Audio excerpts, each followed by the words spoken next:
por favor, achéguese a mesa das ponencias. Estaba por aí.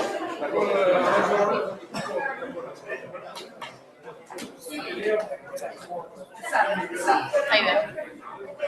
Empezamos. Doctor Barros, por favor, achéguese a mesa das ponencias. Está de relacións públicas. Pero presente.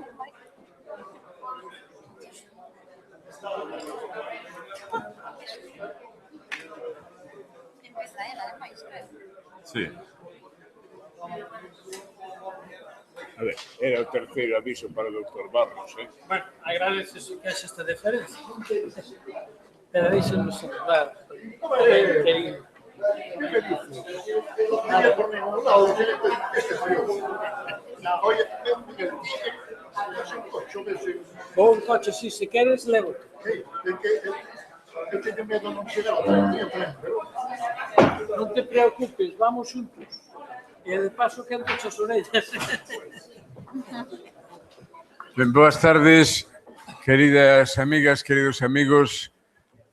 Tócame a min coordinar, moderar, decir, esta mesa redonda que titulamos Ramón Piñeiro, intelectual polifacético. E tócame facelo despois da estupenda debate a dúas voces de Mirén e de Fernando, de Mirén Azcárate e de Fernando Ramallo, que foi especialmente interesante e estimulante, incluso para os que, bueno, non vemos o panorama nada optimista. Pero algún día o cambiaremos e daremos a volta ao calcetín. Como estamos falando de Ramón Piñeiro, que era un home, ademais, que apostaba polo optimismo en tempos difíciles e que, ademais, creía que as cousas podían cambiar e podían ser cambiadas ca vontade dos seres humanos. E tamén é certo, e agora os que me acompañan na mesa falarán disto con máis vagar, que lle tocou vivir un tempo onde a marea subía e, polo tanto, había que pensar que daquelo íamos a ir e que íamos a ir cunha expectativa de luminosidade ou de luz no horizonte que hoxe, bueno, non digo que esteamos agora a camiño dun túnel oscuro, pero non é esa a situación, pois eu abogo aquí porque apostemos por ese optimismo da vontade, que diría Gramsci, para axudar que cambien as cousas. Na mesa acompáñame Miguel Barros, José Luis Franco Grande, María Dolores Villanueva, que como veñen no programa e como eu propoño que sexan as súas intervencións. Miguel Barros é unha persoa que estudou, que compartiu con Ramón Piñeiro a vida política dende o Parlamento de Galicia. El mesmo, ademais, confesou máis dunha vez que nesa experiencia descubriu moitas cousas. E, ademais, é autor dun estudo que publicamos na Editorial Galaxia en 2 volumes sobre o pensamento e a obra de Ramón Piñeiro e que defendeu como a súa tese de doutoramento de Ciencias Políticas. Por tanto, Miguel Barros é unha persoa especialmente informada e competente para falar desta dimensión de intelectual polifacético. José Luis Franco Grande está na mesa un pouco como representante, ademais de outras cousas, daquelas xeracións que nos anos 50 se achegan á mesa braseiro de Ramón Piñeiro, a Xelmírez Quincio, que se fixo referencia tantas veces nestas sesións, e que, ademais, participan, comparten con el, mesmo son depositarias en algún momento, así vémolo, polo menos os que somos os irmáns pequenos, pois comparten un pouco a ilusión de construir esa nova Galicia que el sementaba ou polo menos confiaba a unhas novas xeracións. María Dolores Villanueva é estudosa non só da literatura galega, senón, ademais, da realidade social e cultural galega dende a historia do século XX, da segunda metade do século XX, a partir do estudio da Editorial Galaxia. A Editorial Galaxia como experiencia, non só experiencia cultural, sino como estrategia e experiencia política, na que Ramón Piñeiro, xunto con outras persoas, pero moi fundamentalmente Ramón Piñeiro, tivo unha importancia especial. como ademais vai presentar ou defender a súa tese de doutoramento o próximo día 20 sobre este tema e representa na mesa pois as novas xeracións, pois convidámola para que participase e agradecemoslle moito a presenza. Eu propoño que a primeira intervención con toda a liberdade de entrar por onde considere oportuno o ponente sexa de Miguel Barros.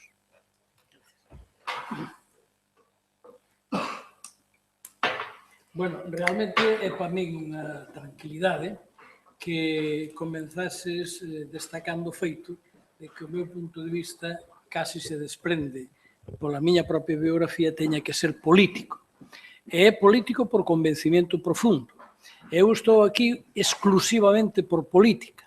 E o galego, o debate lingüístico, foi para min fundamentalmente unha divisoria, un gap para cambiar posicións políticas fundamentales. E a miña modesta aportación na exploración que fixen sobre este mundo, e concretamente na aportación de Piñeiro, era por razóns políticas, e creo que está e consta por escrito na introdución, no limiar, no sentido de afirmar categóricamente que é a explicación do que podíamos chamar dentro do Partido Socialista Obreiro Español unha xustificación teórica do programa do 82.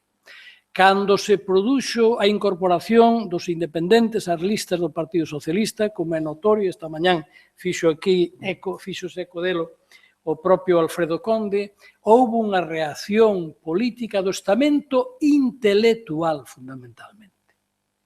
Piñeiro, que formou parte dunha candidatura democrática, non conseguiu ser recoñecido como portavoz de Galicia naquela candidatura que, como sabedes, por senador por Lugo, non a obtivo. E se a obtivo por Pontevedra, pois o único membro que foi daquela, pois isto... Valentín Pazandero. Exactamente, Valentín. Que significa isto? Significa que o debate dos intelectuales, e máis concretamente os intelectuales galegos, no fracaso dunha política identitaria que tuvese posibilidades electorales de recoñecemento. Ten unha reflexión que a min me torturaba, entre outras cousas, porque eu fui criado na aldea e non son un galego de adopción, eu era un galego de cultivo típico, pero con un terrible complexo, porque a única obsesión de miña nai, de nosa nai, que éramos moitos irmáns, era que aprendéramos o castelán, porque o castelán sí que nos servía. E o galego, ese xo sabedes daqui, que ele era o terrible desprestixio, o prexuicio sociolóxico, o complexo de inferioridade, a diglosia. Isto de neno é terrorífico.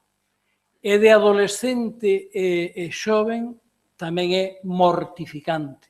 Eu iba ao servicio militar e chegaba a Madrid e quería expresarme eu con corrección castelán e ainda non acabara a primeira palabra, así que galeguiño, E iba a Andalucía e todos os chistes que me contaban eran de galegos. E isto mortifica por moito que un se afane en afrontar con afouteza estas situacións de inferioridade manifiesta. Porque o teu está mal valorado, insuficientemente valorado, é humillante que o emplees. Esta foi a miña situación e creo que de moitos da miña xeneración. Polo tanto, cando me acheguei ao Parlamento Galego, conocín físicamente a Piñeiro, físicamente conocío, pero pude tratar con el e falar. É curioso, debo ser unha das súas últimas adquisicións tamén, das que o tempo lle fareceu. Unha das cousas que me chamou a atención é que na sede do Partido Socialista estaba Ramón Piñeiro, porque íbamos a participar no acto de investidura fundamental da institución parlamentaria aí enfrente no Pazo de Xelmírez. E Piñeiro, que tiña como, persona de moito coñecemento e de moita estima, a Ceferino Díaz estaba na sede do Partido Socialista. Comigo tiñamos falado moi escasamente. E Piñeiro adicoume toda a tarde. Eu estaba asombrado que aquel home me dedicase tanto tempo, como decía Marina Mayoral. Ahora, el tiña unha conciencia do valor que tiña para o tempo de acordo cos seus obxectivos. Por lo tanto, o obxectivo é que non teñas presa, non te vayas, era involucrar a alguén en algo. Piñeiro era largo de tempo porque ese era o seu traballo.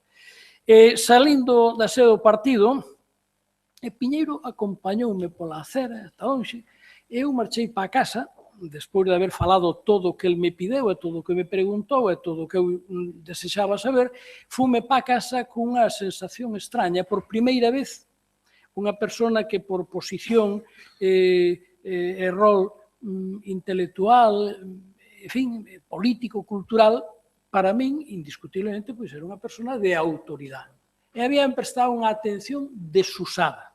A raíz daquilo, pois eu tuve despois, pois claro, como é natural, pois moitas conversas con Piñeiro e cheguei a convencimientos fundamentales e sustanciales, sobre todo da súa inteligencia, da súa capacidade, do seu poder de premonición e de algo que de moi poucos poden presumir.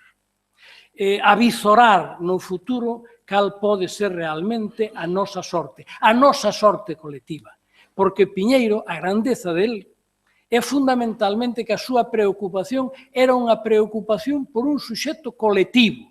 Galicia era para ele case un ser vivo que tiña na más, e ademais estaba concienciado de que dos seus cuidados dependía en boa medida o futuro desa criatura inerme. E inerme por abandono, e inerme por desleixo, e inerme por deserción. Isto era terrible. Entonces, bueno, pois eu estudiei a figura de Piñeiro cando nos fracasamos nunha tentativa na que Piñeiro habíase comprometido moi a fondo.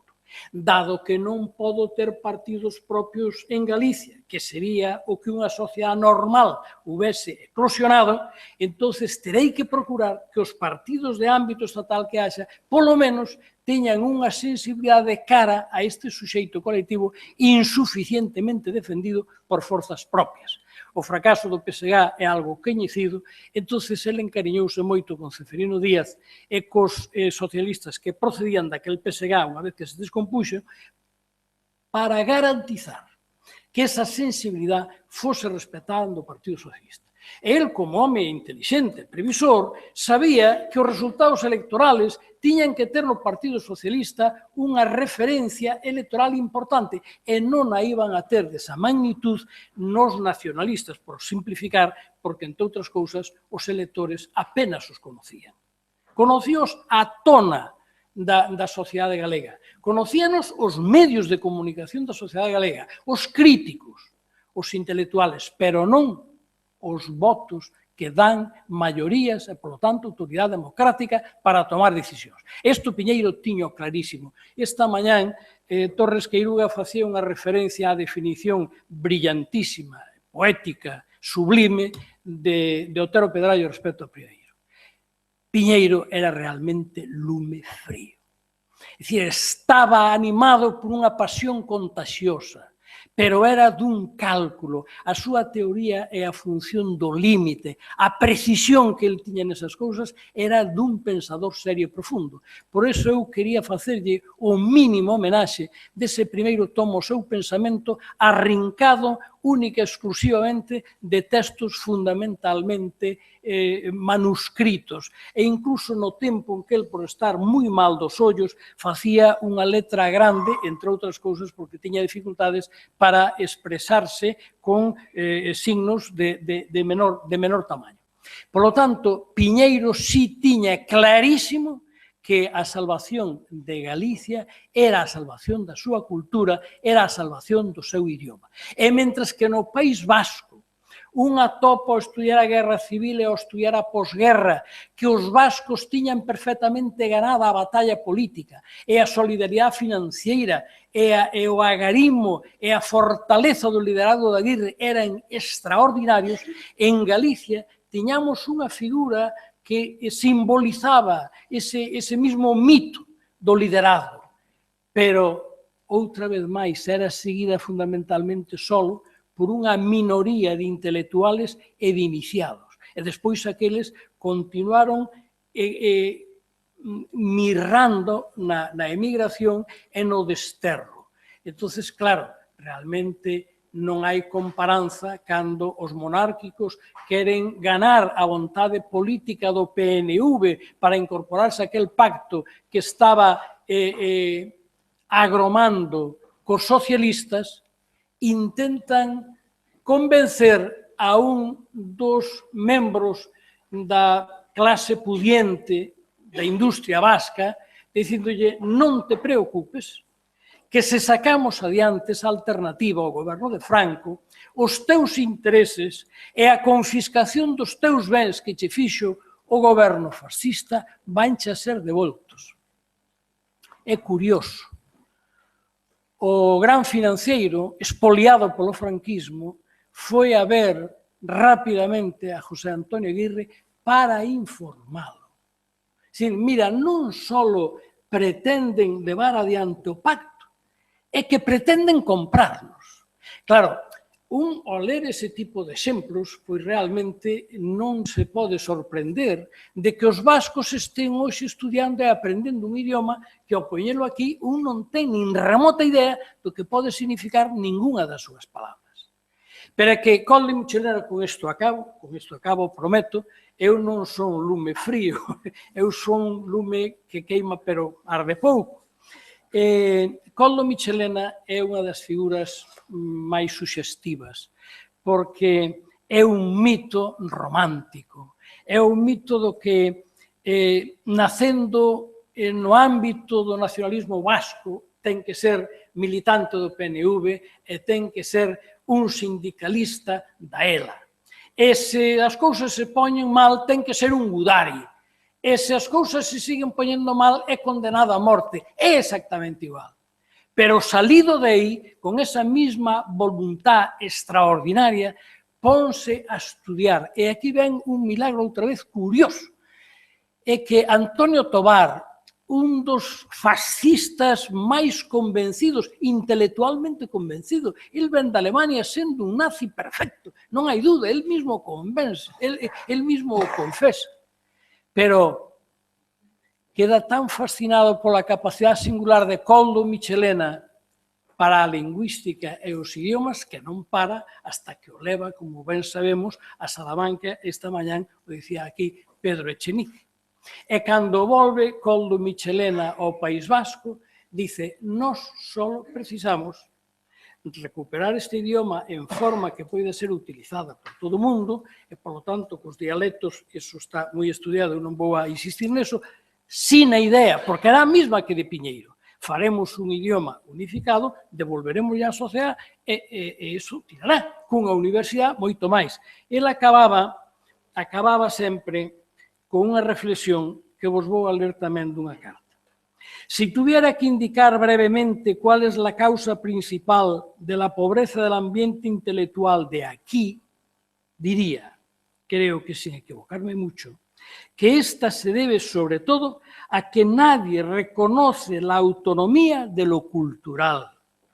El arte, en sus manifestaciones más o menos elevadas, está subordinado a consideraciones que se dicen éticas, pero que sin duda no hubieran parecido tales a Sócrates o a Zenón.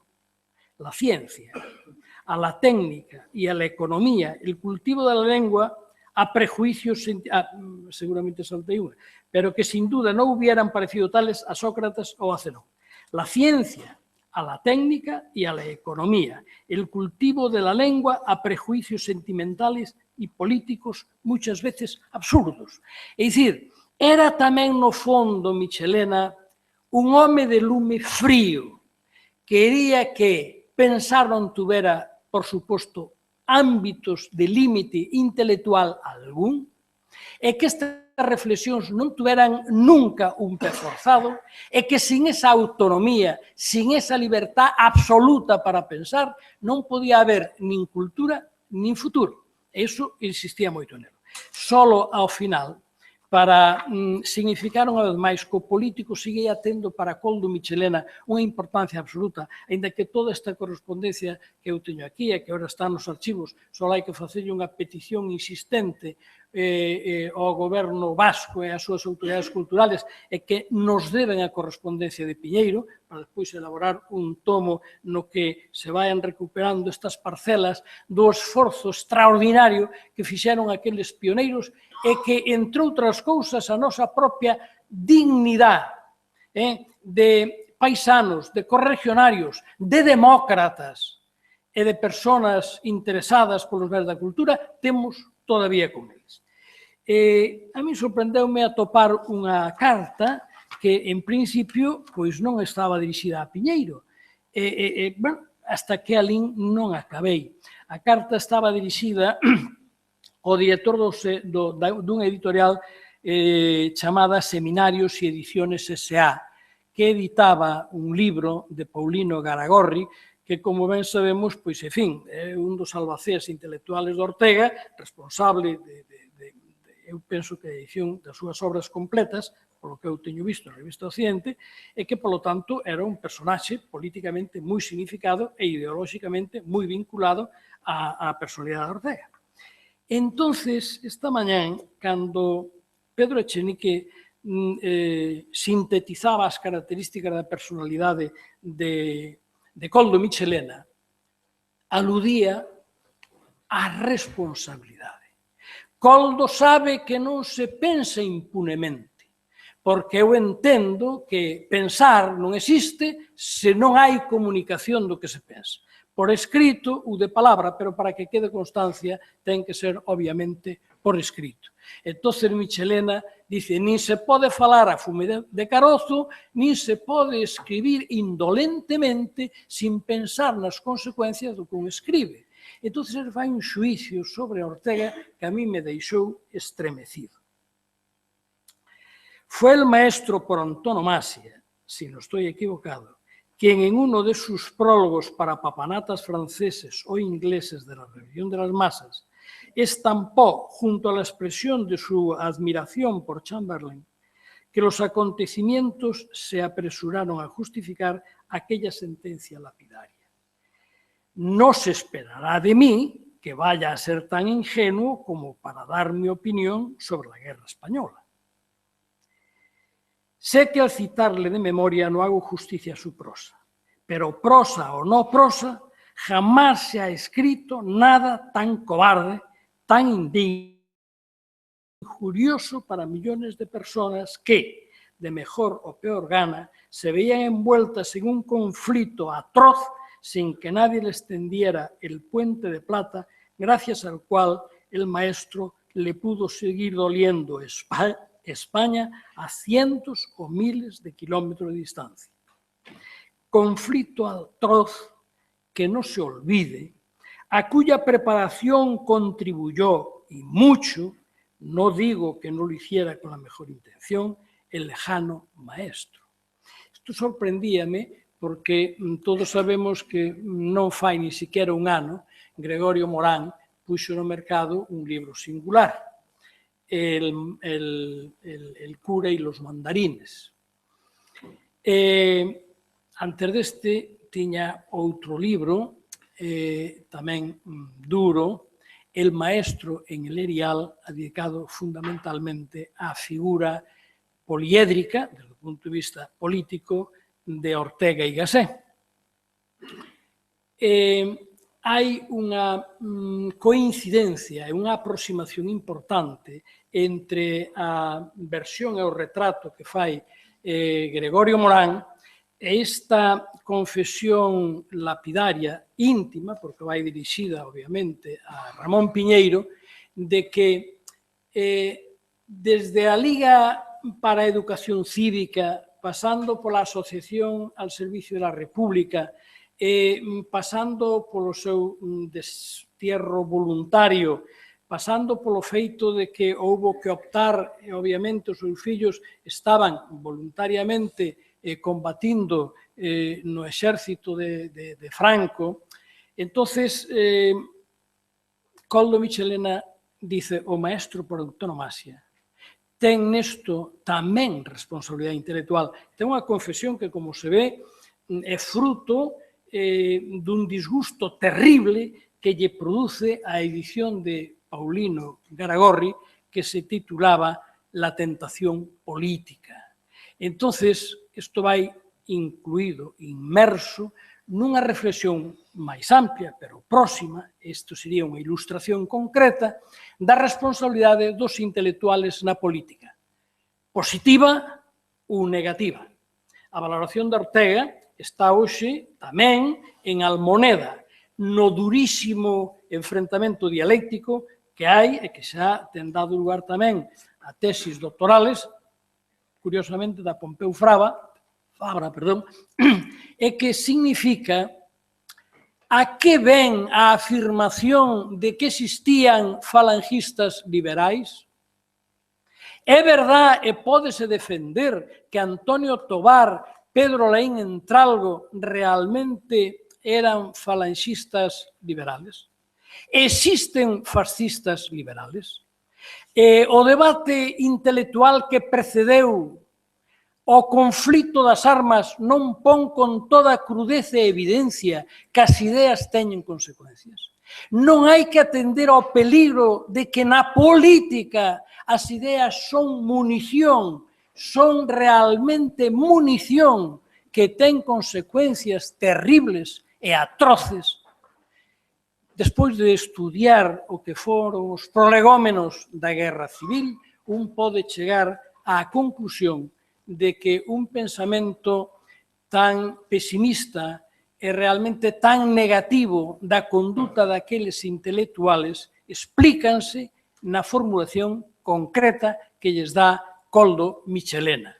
A responsabilidade dos intelectuales que se moven en torno ao Consello da Cultura Galega, que se moven en torno ás institucións que xa están conquistadas, implícanos dunha maneira directa para conseguir a subsistencia deste territorio.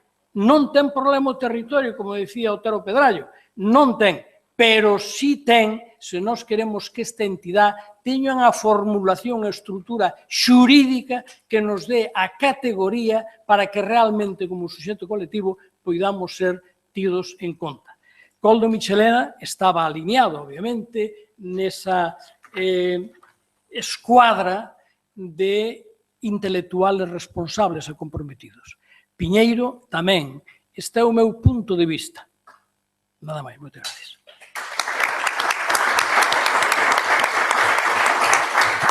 Gracias, Miguel Barros. Esta mañá eu preguntaba a Marina Mayoral que con 17 anos como chegou a coñecer a Ramón Piñeiro e ela falábame de que ao chegar a Santiago había unha voz que decía que había que ir a unha especie de segunda universidade onde se falaba de cousas que non se falaban na primeira universidade e cos seus 17 anos ela foi a petar na porta de Selmire. Nas súas memorias, os anos escuros, Xosé Luis Franco Grande conta algo parecido e eu teño unha imaxe, despois de ler o libro nas súas dúas versións, dun estudante que ven do sur ca súa maleta subindo polo hórreo camiño de Santiago e que vai dar tamén a esa porta, a bater nesa porta, non? E era máis ou menos, bueno, non sei se polo mesmo tempo, pero estamos falando dos anos 50 aproximadamente, non? Eso sí, Luis, cando queires. Bueno, tratarei de sintetizar o mellor posible algo que é bastante complexo. Como todo o mundo sabe, unha vez que as potencias occidentais recoñeceron o réximen de Franco ben explícitamente, ben tácitamente, estimouse que non tiña sentido seguir na clandestinidade na que Ramón Piñeiro xogara un papel fundamental. E entón, os galeguistas, ou o que quedaba deles, pensaron en recompoñer o Partido Galeguista, polo que, por unha banda, cumpría incorporar as persoas que quedaran despois da guerra, despois da outra da Guerra Civil, e que sobreviviran, e, por outra banda, para asegurar o futuro, incorporar a xente nova a ese movimento, a ese partido, chamémoslle así, en xeral. Pero esta xente nova, en xeral, non tiña nin o menor coñecimento do que era iso do galeguismo, de que era iso da cultura galega, que era iso da personalidade de Galicia, porque, como todo o mundo sabe tamén, o réxime xa se encargou de que non soubera nada de todo iso. Esta doble tarea de incorporar a xente nova e de incorporar tamén, organizar aos vellos que quedaban, foille encomendada a Ramón Piñeiro, expresamente encomendada a ele.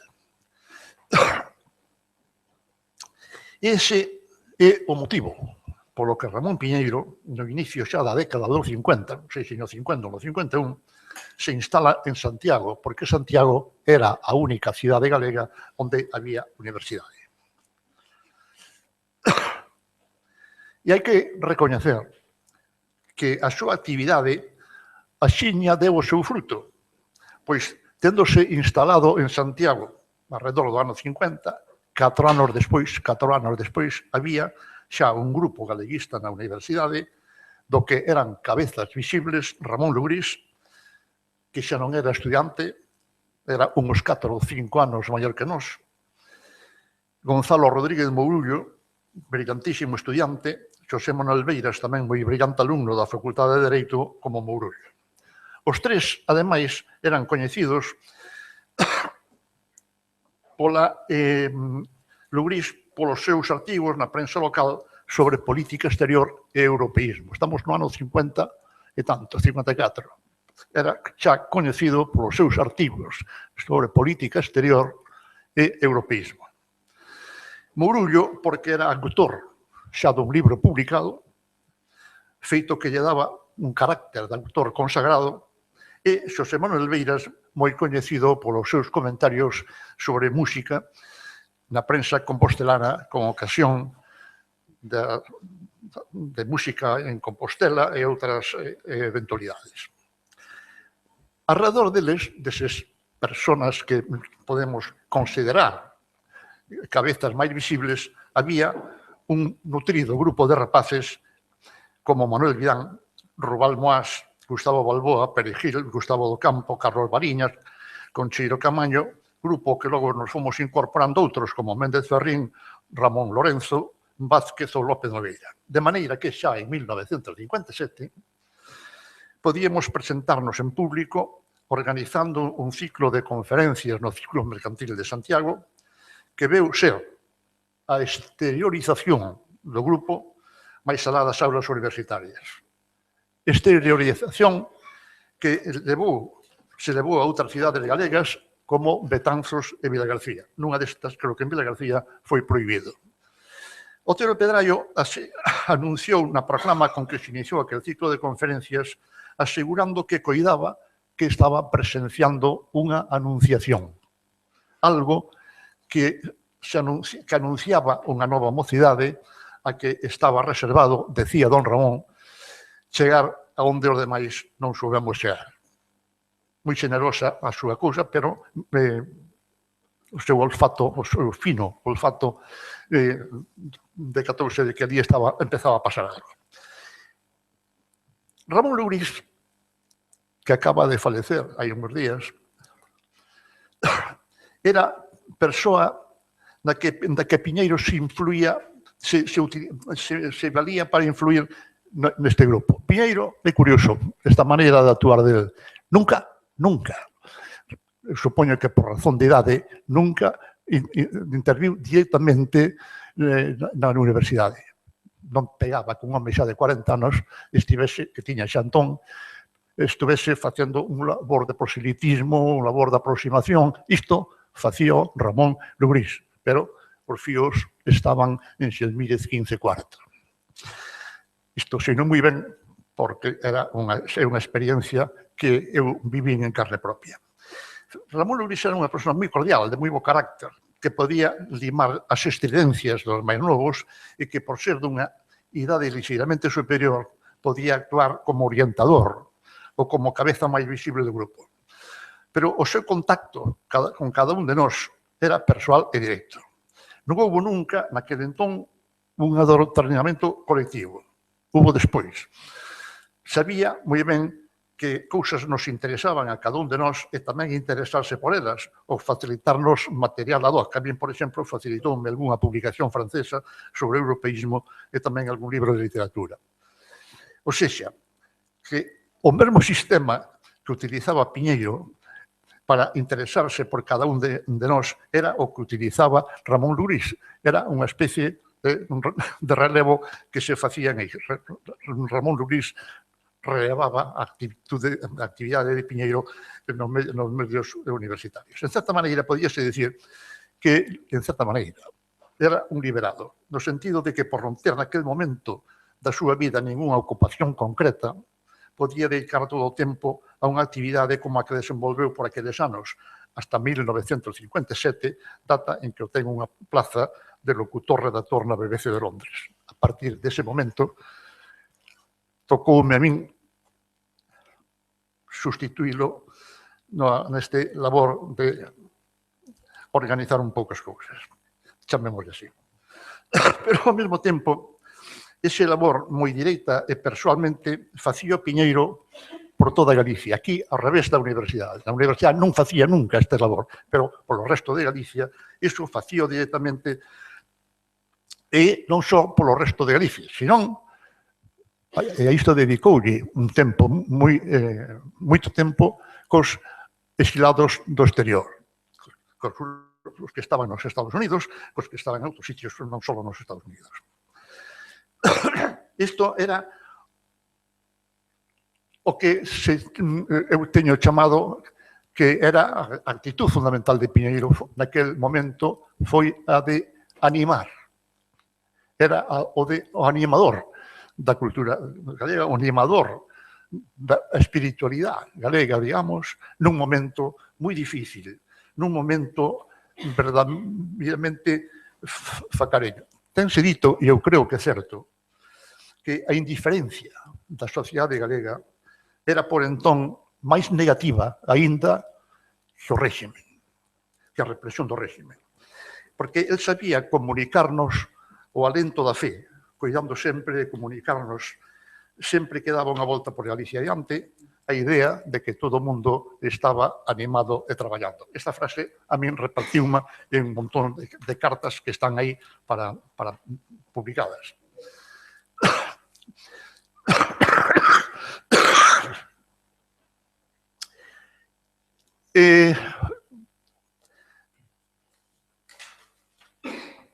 Pásame como aquela vez, Franco, paso unha folla e sigo lendo. Segundín. É curiosa que esta fe que tiña Piñeiro na eficacia práctica na relación epistolar. Algo semellante a que tiña, por exemplo, Rilke, que se referiu a ela como un dos medios máis nobles e máis antigos de relación. Porque en toda esa época, esa relación con toda a xente de Galicia e de fora de Galicia, dos Estados Unidos, pois Garra da Cal, Machado da Rosa, Martínez de López, González de López, toda esta xente foi relación epistolar. Ese medio, Piñeiro demostrou que realmente era un medio moi eficaz de ter a xente en contacto e, sobre todo, de imbuirles a idea de que se podía estar, de que había que facer, ou de que se estaba facendo un labor común que a todos nos interesaba como país. No mesmo ano 57, estas datas son importantes porque vais vendo o actuar sin presa pero sin pausa de Piñeiro. No mesmo ano 57 aparece o primeiro libro da colección que Galaxia destina a Mocedade Creadora. De non ter nada, no ano 54, xa estamos no ano 57, con unha colección para os novos. Unha idea que desta colección que presidiu o espírito desta colección é que fose o medio de expresión dos novos e que os novos a dirixisen. Cada Galaxia limitábase a poñer a súa disposición este importante medio. Ali publicaron os seus primeiros traballos Méndez Ferrín, o Camino González Suárez de Llanos e os demais narradores que deron orixe á chamada nova narrativa galega. Paréceme que é moi evidente que en Galaxia tiñan claro que tanto había que promover a literatura que facían Cunqueiro Fole, por exemplo, como a que se esperaba das novas xeracións. A mellor proba son as publicacións daqueles autores xa consagrados e o esforzo que se fixo pola súa incorporación á literatura nosa, caso de Fole, por exemplo, de Cunqueiro, ou estímulo ás novas xeracións da que se esperaba continuidade. Non deixa de ser unha babecada impropia de xente das que un agradaba un pouco máis de criterio asegurar que a literatura que interesaba a Galaxia era a dunha determinada tendencia e que a de outra era pouco menos que obxecto de persecución. Os feitos teñen forza abondo para destruir por enteiro semellante imputación que só descualifica os mesmos que producen poñendo descoberto a súa indixencia cultural. Isto hai que decirlo así. Todo o que neste país é constructivo ou acada un éxito manifesto acostuma a ser obxecto das máis ousadas descualificacións ou de tortas interpretacións, xeralmente en contra da clara evidencia contraria que os feitos proclaman. É como se para algúns fose indispensable crear situacións ou interpretacións morbosas e se ven esquecendo a realidade que ás veces semella importar pouco. Referireime en primeiro termo porque isto formou parte da vida de entón e sigue formando parte hasta certo punto na actualidade dos tópicos que andan soltos por aí. Referireime en primeiro término á acusación que se lle viña, se lle ven facendo de anticomunista, como etiqueta de retrógrado ou de non ir cos tempos, o vento de historia que dicían eles, o que tería dificultade a continuidade de algúns rapaces os que, segundo esta interpretación, terían abandonado o galeguismo pola residez intelectual de Piñeiro. Pero, de novo, os feitos son dunha demoledora teimoxía. Ramón Piñeiro, ao longo de toda a súa vida, tivo moitos amigos e algúns ben íntimos que eran comunistas, e algún incluso importante no seu tempo dentro do partido como Muñoz Suai. Compañeiro de prisión durante varios anos, co que mantivo unha duradeira amizade e que se esforzou por presentarmo con ocasión de estar filmando en Santiago escenas das solatas de Valle Inclán levadas ao cine por Bardem. O mesmo poderíamos decir de Daniel Cortezón, de Alonso Montero, de Colmeiro, de Masí, de Xivera, que hai dudas, de Luis Manteiga, e seguro que algún outro que agora non lembro foron ou son marxistas ou comunistas ou quizá as dúas cousas. O suposto sectarismo de Piñeiro queda, pois, desmentido polos feitos de maneira categórica. Pero o morbo existe e seguro que ten algunha causa que o origina. Penso que poden ser dúas. Por unha banda, a confusión real ou deliberada co feito de que non era marxista, cousa que manifestaba abertamente e que razonaba con sólida fundamentación e que, como é natural, non o tiña por que converter en rara avis, porque nin para él, nin para tantos outros que non admitimos verdades absolutas, ser progresista ou non teña nada que ver con ser marxista e reaccionario con quen non a sexa. Dá vergonza ver a onde pode chegar a indixencia cultural de algúns, ou pode que de moitos. E a segunda causa pode ser o alto sentido da responsabilidade que Piñeiro tiña en relación cos rapaces do grupo, no sentido de que se tiña por responsable das consecuencias políticas, policiais, académicas ou familiares que podían afectar aqueles grupo de rapaces. Temos que situarnos nos anos 50 para decatarnos de que un mínimo sentido da responsabilidade e Piñeiro tiña nun grau moi alto, aconsellaba a mínima prudencia de non poñer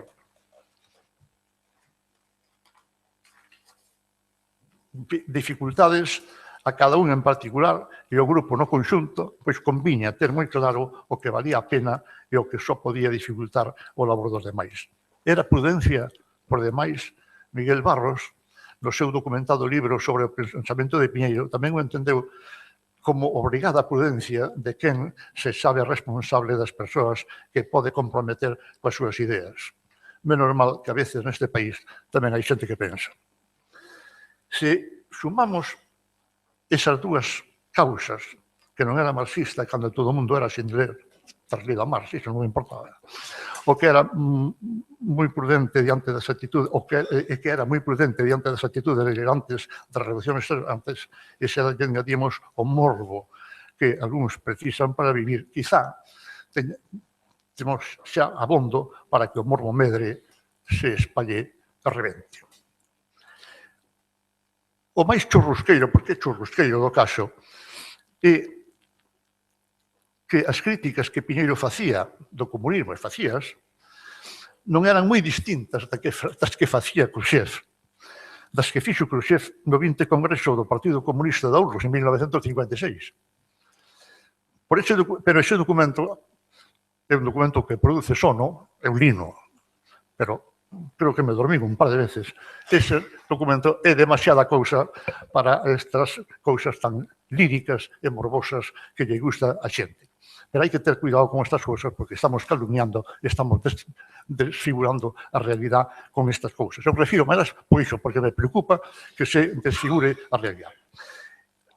E xa que falamos de morbo traseira da saudade da realidade, é forzoso que me refira ao chamado caso Mourullo, que non é tal caso, pero hai o caso Mourullo para moita xente. Vai por diante que eu son amigo de Gonzalo dende o ano 1954, que dende entón a nosa amizade se mantivo e se mantén acesa e nada vai pasar porque pensemos de distinta maneira e que son o único daquele grupo inicial co que mantivo relación e está en permanente e sempre relación, a novada relación de amizade comigo. E de aí tamén que o noso axuizamento deste asunto é tan diferente como son as nosas situacións diante del. Gonzalo veo dende dentro, como suxeito, como un caso moi persoal que lle afectou moi íntimamente. Eu vexo dende fora. Penso que con exitividade por non ser suxeito directo do caso. No ano 56, un ano antes de que aparecese Illa Nova, se ben existía xa como proxecto na cabeza de Chai Misla, o proxectista por naturaleza de Galaxia, Gonzalo Rodríguez Mourullo publica Memoria de Tanes, o seu segundo libro de narracións. Seguro que esperaba, e con fundadas razóns, que o seu libro causaría impacto xeral, sobre todo despois dos homenaxes, agabanzas e diversas consideracións que mereceu a publicación do primeiro, Nas dun árbore. E seguro tamén que agardaba tamén con bons fundamentos das mesmas persoas que tanto celebraron a aparición do seu primeiro libro o que poderíamos chamar unha recepción triunfal do segundo. Pero esta non se produciu, ao menos desa maneira. Non hubo un segundo homenaxe, non hubo discursos, non hubo un brindis como aquel tan brillante que fixo García Sabel e que Mourullo publicou con un dos libros que el pronunciara cando a publicación do primeiro. Isto non o esperaba Gonzalo. E chegou a pensar que había unha conspiración de silencio contra ele. Conspiración que acreditarían estes feitos. García Sabel e outros asistentes ao homenaxe que se lle tributou cando apareceu o seu primeiro libro guardaban agora silencio. Ben, para colmo, Ramón Piñeiro puxera dos prólogos a libros de Novoneira e de Cortezón nos que Gonzalo quería ver un ataque á súa línea narrativa ou unha sobrevaloración dos criterios estéticos destes autores con parella minusvaloración dos seus. E tres, Carballo Calero publicara un artigo, Faulkner, Kafka e outras caes, que xulgaba era un ataque frontal á súa literatura. A cousa é moi clara. Que agora calen unhas persoas que antes nos gravaron só quere decir iso, que calan. Pero non outra cousa cabe inferir. Segundo, as ideas que Piñeiro pode ter da literatura ou de diversas cuestións estéticas, supoño que non é máis que o dereito de todo director literario a ter as súas propias ideas estéticas, por máis que nos poidan parecer recitables. Non por iso podemos concluir que persigue o que non elixe, a quen non elixe. Gonzalo nunca ofreceu o seu libro a Galaxia, porque mal se lle puido rexeitar o que non foi entregado. E bo era Carballo Calero para integrarse nunha conspiración, fose do sino que fose. Seguro que as súas ideas estéticas non estaban moi ao día, pero a verdade é que iso lles pasa case todos, e non pasa nada. A parte, claro, é que non se ve maneira de entender que quen queimou a súa vida en incorporar xente nova á causa galega, que tantas horas da súa vida consumiu na procura de asegurar a continuidade, que tanto se esforzou por lograr os equilibrios necesarios para manter integrado o grupo e que non nos perdéramos en empresas ilusas, se volva de pronto inquisidor dun dos máis caracterizados e prometedores rapaces. Ora ben, eu respeto moito a Gonzalo, que respeto moito que Gonzalo se alporizase, porque é humano que así suceda cando se está convencido, como ele estaba, de que a súa literatura era o camiño que debía de seguir a literatura, non o de Fole, ou de Cunqueiro, ou de Cortez. De certa maneira, sentíase o Manuel Antonio da prosa galega. E isto o comprendo, e acepto. E mesmo deu en certa ocasión unha explicación que podría ser convincente, se ben incompleta, cando lle manifesta a Teresa Bermúdez, que publicou a obra os libros de narracións de Gonzalo, cando lle manifesta que padecera o erro de publicar demasiado cedo, demasiado novo, engadindo que, pola miña banda, non houbo ruptura co galeguismo. Pero esta é unha explicación que naquele momento eu creo que era auténtica, eu creo que este é o problema, pero despois sigue, volve a darlle voltas a isto e darnos unhas explicacións increíbles. Eu certamente, recentemente, nun traballo seu de homenaxe a Ramón Lugrís, libro que ainda non está creo, bueno, non foi presentado ainda, pero xa está nas librerías. Gonzalo escribe un traballo sobre que volve o tema, pero ahora magnífico.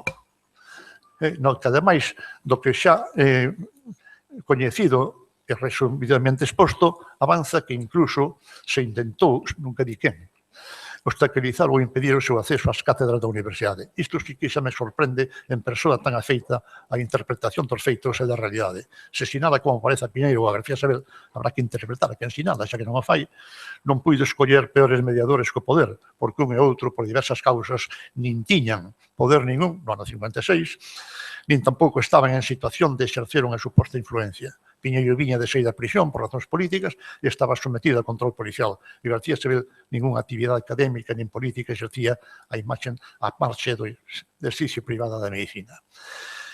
Como tamén non pasa dunha pouco convincente conxectura que nin siquiera indicio a suxestión de Piñeiro a del Riego para que escriba un artigo sobre o libro de Gonzalo, porque sabe que se sinte molesto pola pouca atención que ese libro ten merecido. Calquera que coñecese un pouco a Piñeiro sabe que unha das súas características máis visibles eran os seus esforzos por sacar ferro, procurar equilibrios de máis diferencias. Esa conxectura non se ten en pé. Son os expostos feitos moi importantes que negan de plano morbo que tanto cultivan algúns. Ao mellor pensan que están facendo un servicio á causa en expoñer en público a súa incultura e procurando impoñela como dogma. Pero ben sei que unha cousa é a razón e outra cousa é a fe. O sorprendente é canto abundan entre nós os homes de fe. Pero non hai que magnificar nin sacralizar as cousas. Relacións tensas con Piñeiro tivémoslas todos.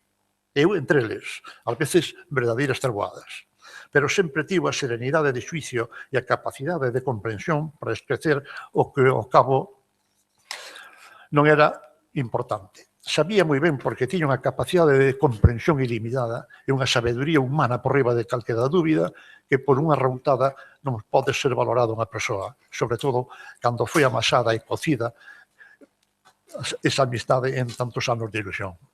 3 meses antes de falecer, cando xa estaba case sen folgos e apenas se podía soster en pé, mándame o seu libro sobre Pimentel, publicado pola Real Academia Galega, co gallo de estar consagrado a él o Día das Letras Galegas do ano 90. Unha dedicatoria datada en 7 de xunio de 1990, 3 meses antes de morrer, na que deixa constancia autógrafa do que valeu a pena, que foi a nosa amistade.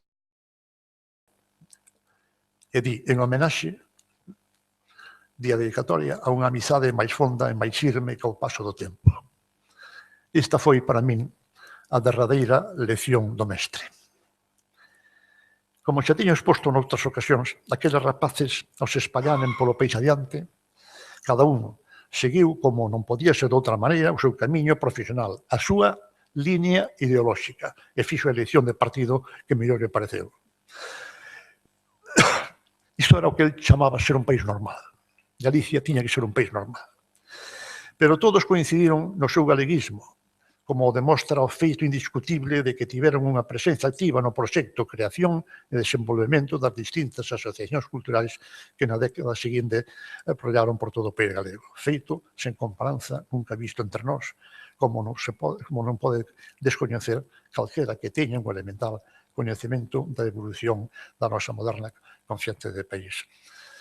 Penso que esta é unha idea que lles quixen transmitir do que Piñeiro pensaba en relación e do que fixo, do que pensaba, do que fixo en relación coa xente nova que tuvo que incorporar por ese cargo que lle fixeran os demais compañeiros de partido inicialmente. Nada máis.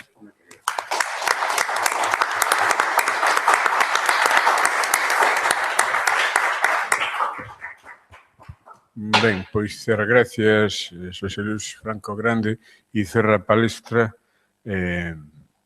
María Dolores Villanueva, que representa, como dixen o primeiro, as novas xeracións, sobre todo estudiosa do proxecto Galaxia, no que Ramón Piñeiro ten tanto que dicir, dende o ano 1950 e o estudio de María Dolores Villanueva hasta o ano 1963, que é probablemente o primeiro corazón da empresa. Grazas, Víctor.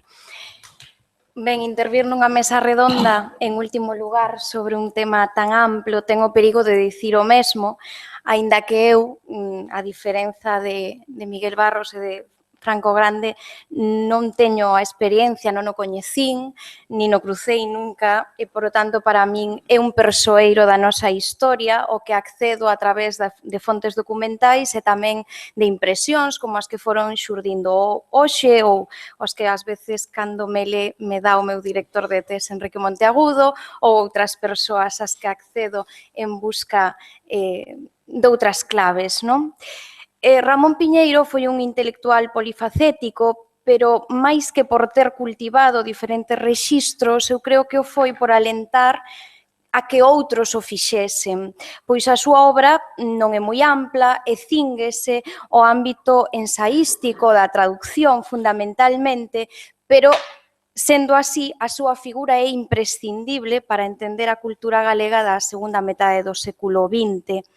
Despois do intento de reactivación do Partido Galeguista na posguerra e do paso pola cadea, Piñeiro incorpórase á editorial Galaxia, un proxecto que ten os seus esteos en 1948, cando Piñeiro aínda estaba na cadea, e que arrancou firmemente a finais do ano 49, en contra do que se pensa non despois de que se pechase o suplemento La Noche, pois xa en La Noche, en novembro do ano 49, anúnciase a apertura, a creación da editorial Galaxia. E nese novembro do ano 49, cando se suscriben as primeiras accións, aínda que a data que se considera fundacional é a do 25 de xullo do ano 50, e Piñeiro escritura a súa acción o 6 de setembro do ano 1950, a número 157. Non? Polo tanto, xa non está nos primeiros, pero ben, 157 escrituráronse ao principio un pouco máis de 200, para que vos fagades unha idea. Polo tanto, casi un ano despois da súa creación e coincidindo coa súa designación como asesor literario, que logo pasaría a ser director literario, aínda que non teño moi claro cando foi iso. Sen dúbida, a súa entrada en Galaxia será fundamental para esa idea do intelectual polifacético, pois dende ese posto de asesor, director literario, vai influir decisivamente en moitos eidos. Tamén desenvolverá un discurso escrito, pero Piñeiro, ao meu ver, en Galaxia lese as marxes.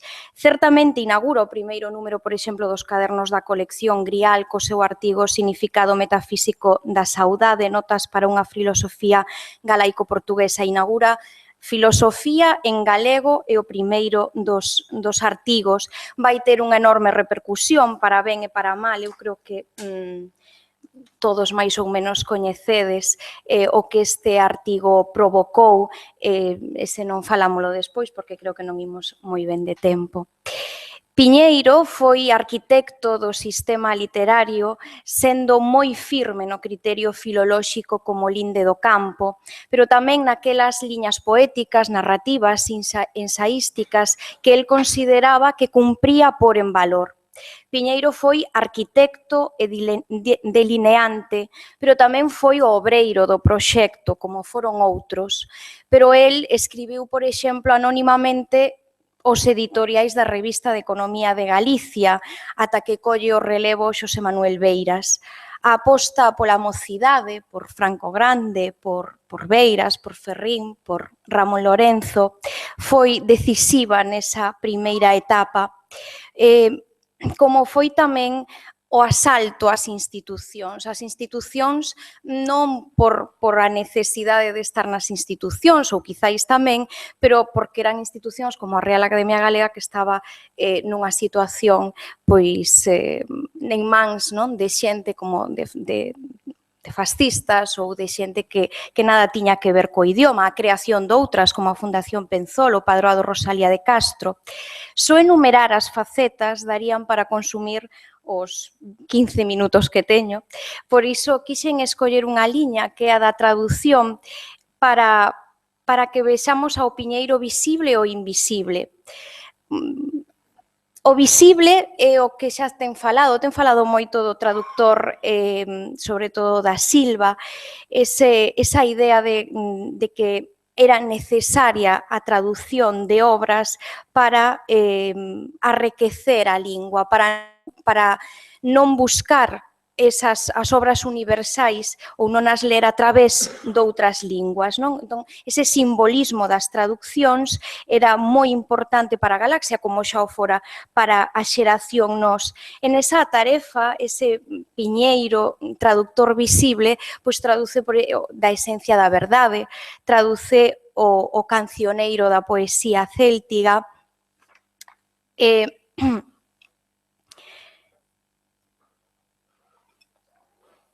eu vou máis saltarme as cousas.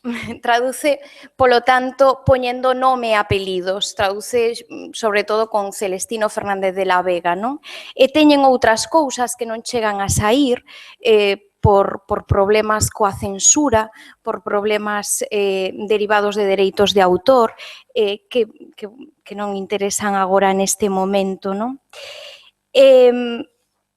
Pero si ese tema que está moito máis estudado me interésame o Piñeiro invisible nas traducións, ese Piñeiro que se lê nas marxes, que busca, por exemplo, as traducións de Pimentel, que tamén xa se ten falado moitas veces, quizáis, de como Piñeiro ve en Pimentel o poeta do pobo, o poeta que el necesita, porque para Piñeiro a verdadeira historia espiritual dos povos sempre ven a identificarse coa historia da súa poesía, e aínda que ás veces tense dito que a Piñeiro non lle interesaba a poesía, é unha verdade quizáis a medias, porque podía lle interesar máis outros xéneros, está claro, porque consideraba que podían prestixar máis a lingua, pero si lle interesa a poesía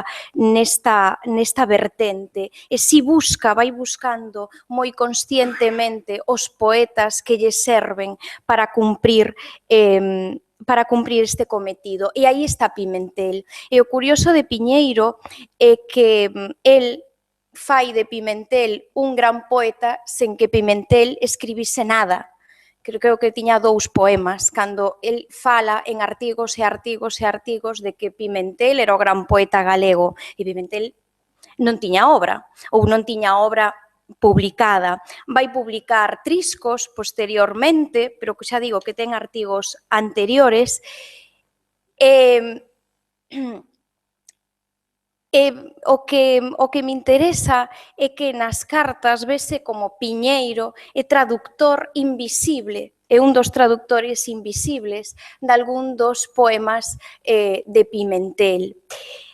Pero non só é o traductor invisible de algún dos poemas de Pimentel, tamén o foi Ánxel Fole, desde logo, e quizáis Celestino Fernández de la Vega, pode haber varias mans, non? Pero non foi o único o que traduciu para incorporalo directamente ao sistema literario galego, que é o que a él lle interesaba. Pimentel era un gran autor e Pimentel tiña que ser lido dende o galego, algo que estaba pactado con Pimentel. Pimentel quería inserirse, polo tanto, no sistema literario galego. E desa maneira, Piñeiro borra as pegadas da tradución que fronte aos outros libros da esencia da verdade e da poesía céltiga aparecen ali os traductores, neste caso non, e non o fai porque o quere asentar no sistema literario galego. E o discurso da adhesión ao galeguismo prendeu e segue a ser considerado Pimentel un poeta lingüísticamente galego, pois entendeuse que a decisión de pertencer ao sistema literario galego partía do propio poeta e porque a súa poesía e a súa traxectoria era un capital simbólico importante para o proxecto da creación dunha literatura da nación con referentes de prestixio.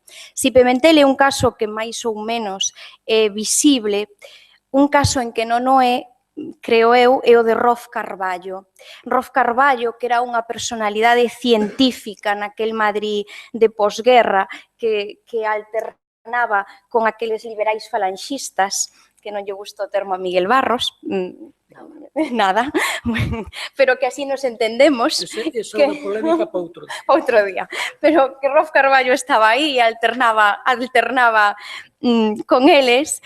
En 1957 publicou Un mito e realidade da Terra Nai, que a máis do traballo que dá título ao volume, hai 3 artigos máis. Dille Rolf Carballo a Piñeiro: ya iba a escribirte dándote las gracias por el esfuerzo que ha tenido que significar para ti traducir mis ensayos al gallego y felicitarte por la maravillosa versión obtenida. Naturalmente nadie creerá que ese gallego tan estupendo es el que yo soy capaz de escribir. Lo lógico hubiera sido que figurase el nombre del traductor, pero reconozco la importancia de las razones que os han hecho desistir de hacerlo. Ata agora podías intuir que o galego non correspondía ao de Rolf Carballo, como el mesmo advirte, pero non había constancia de que fose unha traducción directa do castelán, pois tamén podía ser unha corrección, como sinala Alonso Montero.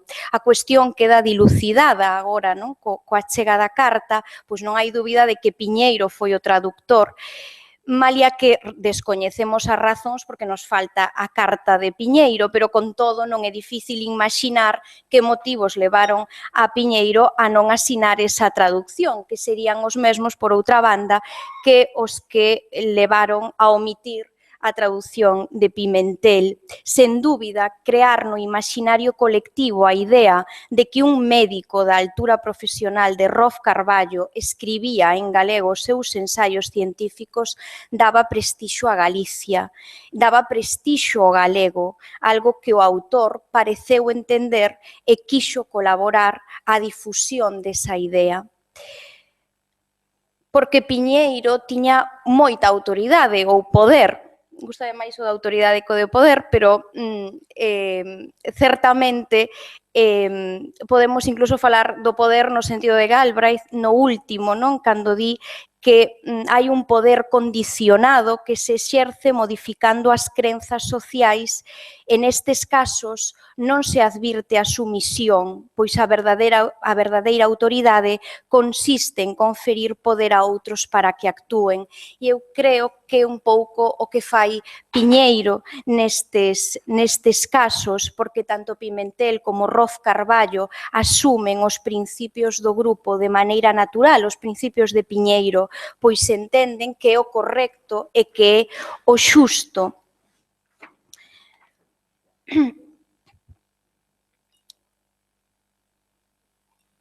Ainda vou a falar de outras traducións un pouco diferentes, neste caso dos novos, dos coetáneos de Franco Grande, porque ás veces o que facía Piñeiro era parar as traducións, como unha que lle para a Ferrín.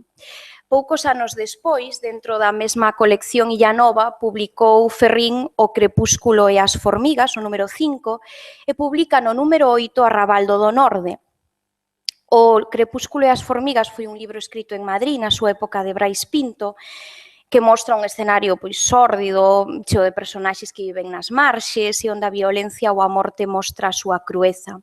Escríbelle Méndez Ferrín a Piñeiro: se quere que lle diga a verdade, teño vontade de facer unha novela.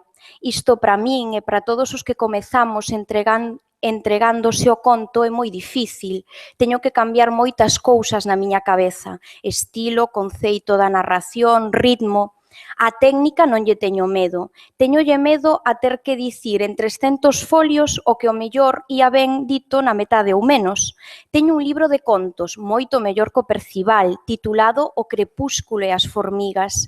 Gústame pola seriedade técnica, polo estilo máis cinguido e depurado, porque supón un achegamento aínda pequeno á realidade social de Galicia. Non poderei publicalo porque escribín a Citania e non me responderon, Seoane. 2, Monterrei anda seica moi mal, e en Illa Nova non vou publicar 2 seguidos. Como necesito diñeiro angustiosamente, vou facer algo engulloso, poñelo en castelán e mandalo ao Premio Leopoldo Arias. Piñeiro debeu non paralizar e dicirlle que de poñer en castelán O crepúsculo e as formigas non. E entón volven a publicar en Illa Nova, aínda repetíndose, O crepúsculo e as formigas. Tamén é curioso, e que non nos dá tempo a falalo todo, pero tamén é curioso que Seoane non lle respondese. Entón, Piñeiro, que teóricamente tiña unha liña de concepto narrativa de cunqueiro, fole, como se dicía por aí, como se expuxo hoxe, e polo tanto non parece que entroncada na nova narrativa galega, pero Piñeiro é o que di non, nin se che ocurra, isto vai en Galaxia, e Seoane, que ten unha liña máis realista e demais, non lle contesta a Ferrín, non? Bueno, deixo aí por si dá tempo. A relación entre Piñeiro e Ferrín neste momento é moi boa, non? E ademais é interesante porque pídelle o prólogo Ferrín a Piñeiro e maniféstalle a súa satisfacción por aceptar, porque cunhas palabras súas de diante a obriña gañará moito. E engade: decátome da posible dificultade de acoplar a miña obra ás ideas, ecuación, terra e tempo expostas no prólogo de Cortezón, por Piñeiro. En que medida a miña literatura, técnicamente do seu tempo, se move no mundo autónomo da liberdade e non realismo. Non fai falla que lle diga que se vostede non cree oportuno polas razóns que sexa prologar o meu pequeno libro, ningunha clase de resentimento se produciría en min, nin na nosa amizade habería a sufrir nin migalla. Méndez Ferrín era consciente de que quizáis a súa obra non cadraba coa estrategia narrativa de Piñeiro, na que pretendía desenvolver os trazos esenciais da cultura galega. Por iso se manifesta comprensivo se Piñeiro rexeitaba a encarga, pero nada máis lonxe da realidade, porque Piñeiro mimou moitísimo a este grupo, non? E, ademais, se ledes o prólogo, hai unha gabanza total e absoluta, non, da que o propio Ferrín se sorprende.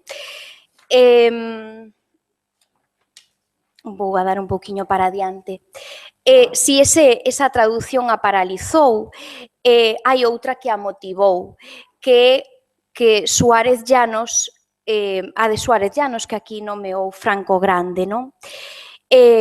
Camilo Suárez Llanos, Camilo Gonsar, despois, non? É un dos grandes referentes contemporáneos da narrativa galega e, sen dúbida, da nova narrativa galega. O escritor nacera en Sarria, estudara filosofía e letras en Compostela, e grazas a Ramón Piñeiro e a Martínez López conseguiu o seu primeiro traballo nunha universidade americana, nesa rede que eles tecían. O proxecto literario de Suárez Llanos non está claro que comezase en galego, pois as primeiras cartas con Piñeiro son en castelán, ata que nunha delas di atreverse a escribir nunha lingua que non é a súa, que non domina. e dille: é a primeira carta que intento escribir en galego e espero que a boa intención compensará as deficiencias idiomáticas. Seguramente polas cartas Piñeiro alentouno para que fixese o cambio, motivado tamén polo seu propio compromiso que compartía co director literario de Galaxia. Camilo Suárez Llanos foi un dos narradores desta época primeira de Galaxia, publicou Lonxe de Nós e Dentro na colección Illa Nova e despois, como calquer outro día, na colección literaria. E quero vos ler... Eu creo que esta. Que non vos quero ler máis cousas das que non... nas que...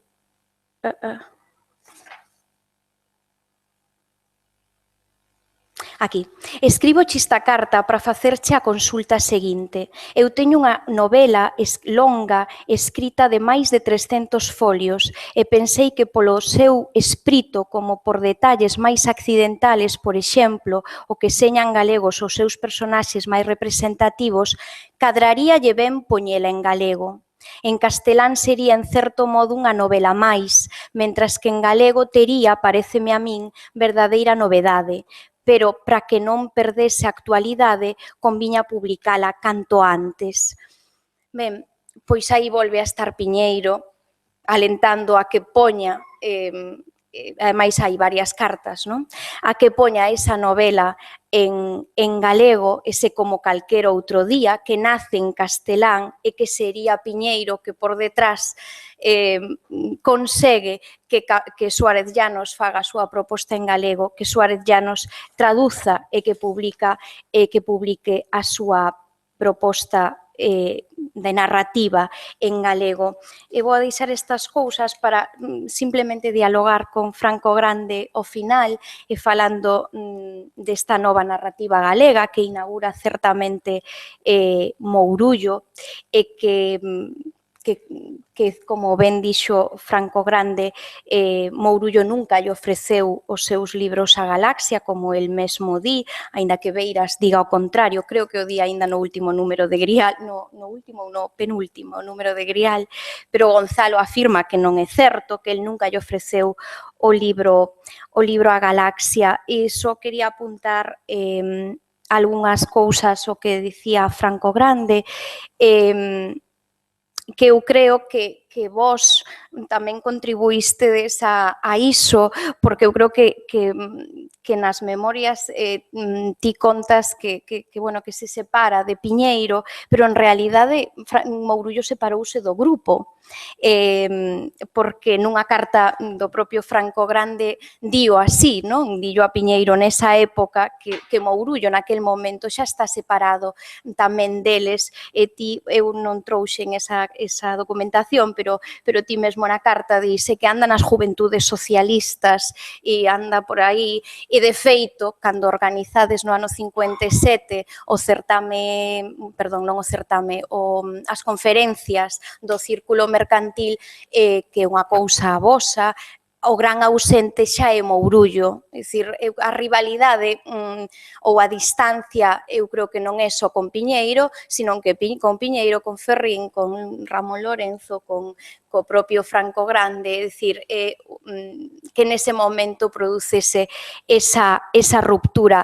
A Mourullo non lle puido sentar mal o prólogo de Cortezón porque el xa estaba enfadado antes de que saíse o libro, é dicir, que as datas tampouco cadran, é dicir, é certo que se enfadou porque non o reseñaron.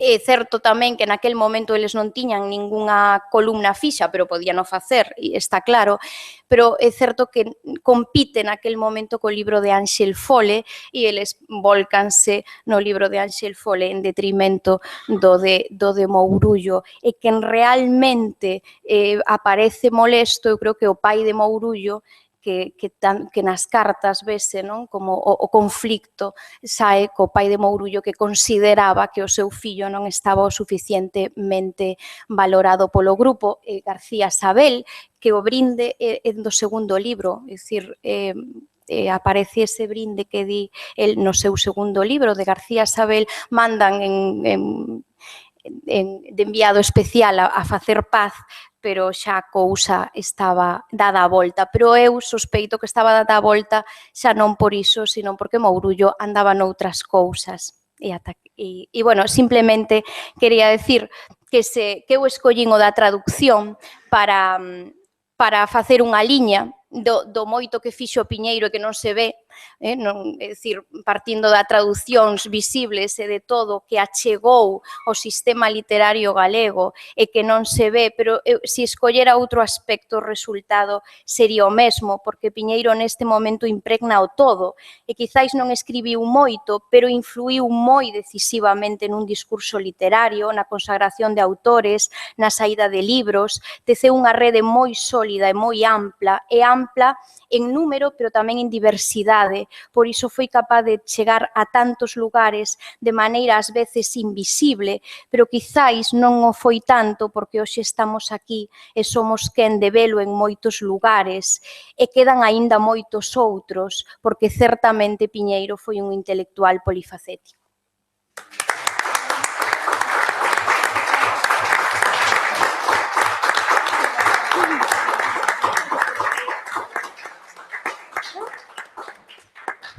Bueno, ás 8 temos que cerrar, pero temos unha pregunta ali de Andrés Torres Queiruga e antes eu diría que si quere decir algo se subís por alto. Non. Bueno, pues entonces... A ver, e depois falo. Que as que irán No, pero facer. ás 8 temos que cerrar. Por eso, non, é só unha curiosidade breve. Cando o significado metafísico da saudade, dixeches que houve reaccións positivas, que son moi coñecidas, pero dixeches tamén negativas. Non tiña noticia, dinos algo deso. Negativa. Claro, bueno, eu digo porque dai aparece toda a polémica que leva despois a pechar os cadernos, non? Claro, as polémicas con Juan Aparicio, de facer filosofía en galego. Por iso dicía que era moi coñecida, porque é un tema que...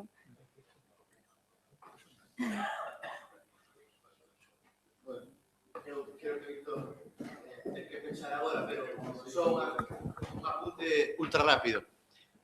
Está claro que o problema, bueno, a circunstancia de Mourullo terá que ver, como ben explicastes, pues, con cuestións cos compañeiros xeracionais ou con algún medrallo, coas lecturas que se facían do campo nese momento e tal, pero non precisamente, a mellor, con eses outros autores máis veteranos que el, que ao contrario, incluso o apoiaron.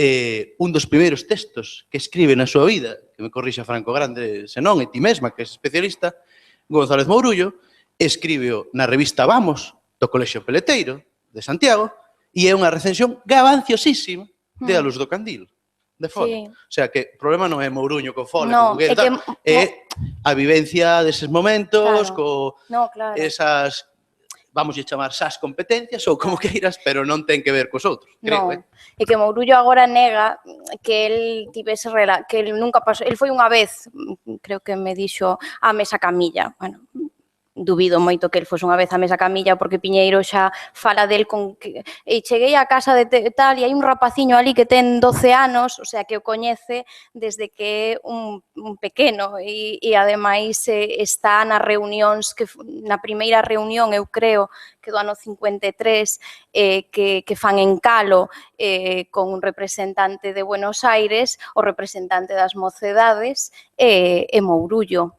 Entón, e ali estaban Piñeiro, e entón é difícil de creer a versión de Mourullo de que, bueno, pois el nunca foi coincidente, e ali lee un conto de Kafka, que posiblemente sexa un dos contos do que despois inclúe no 54 en Nasce un árbore, porque o que relatan os que ali estiveron en actas, vamos, di que é un conto kafkiano. Entón, quero dicir, e eles aplaudirían aquilo, sexa aquilo, bueno, iso dio Franco Grande nos seus libros, que el tiña toda, é dicir, cando viñen de Buenos Aires, el montaba todo un, vamos, para que visen esplendor e estaba todo matemáticamente trazado e que era un espectáculo, creo que a palabra espectáculo é a que di el, non? Que era un espectáculo espectáculo. Entón, se nese espectáculo está Mourullo lendo un conto kafkiano, é porque os demais aceptaban que fose así, non? E eu creo que eso, que logo el debeu por outros roteiros e que non tiñan por que coincidir, ademais. Eu creo que esas son tormentas sin paso de agua.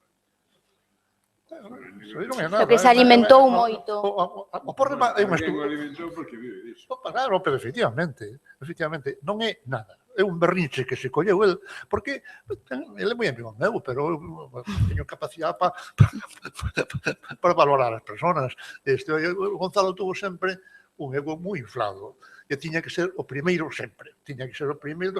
Eu unha vez presenciei en cuarto curso un examen de religión que eu quedei asustado. Aquilo parecía un discurso, parecía que era Torres Queiruga o que se estaba examinando.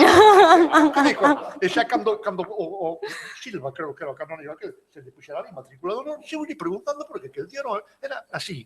Hoxe sigue sendo o mismo, porque hoxe, millonario como está, pero multimillonario, con 10 abogados ali, aquilo é unha empresa que factura como unha empresa impresionante, sigue dándolle. Dixen, pero ainda lle dixen outro día, que comín outro día con ele, hai uns días antes de morrer lunes. Dixen, pero, oye, Gonzalo, ti non estarías mellor en Santiago escribindo contos? Sí, tal. Pero tendría que estar aquí. Pero estes fillos están xa totalmente integrados no despacho, todos menos a filla que está na Telefónica, os outros traballan aí todos, ali hai catedráticos, ali hai... Se non estarías mellor. Co teléfono na man controlando todo. Pero, Franco, unha pregunta. Pero realmente Piñeiro e demais non o acusan a el. Eles falan de que é o pai o instigado, o que o separa do grupo. Porque, vamos a ver, eu teño as tres fontes de información fundamentales. Son el, Gonzalo, que examinou comigo punto por punto os prólogos, todos, de Piñeiro, punto por punto. O pai, que me decía cousas en cambio que el non decía, el era máis cauto e tal, e que decía, de Piñeiro, son as 4 fontes que teño. E claro, o pai tuvo moita importancia, moita. O pai tuvo tanta importancia... E o pai viña do Partido Galeguista. No, de Esquerra Republicana. Era do Partido de Galeguista.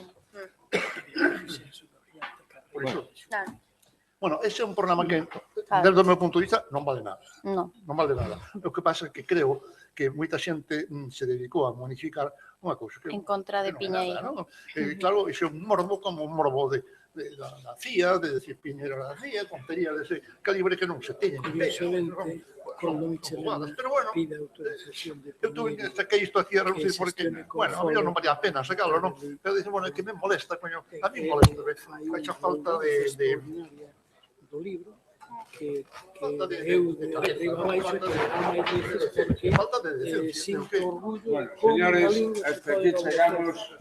Moitas grazas. Mañá creo que temos outra sesión moi interesante, neste caso na sede do Ramón Piñeiro, non? Do Instituto Ramón Piñeiro, entón verémonos mañá.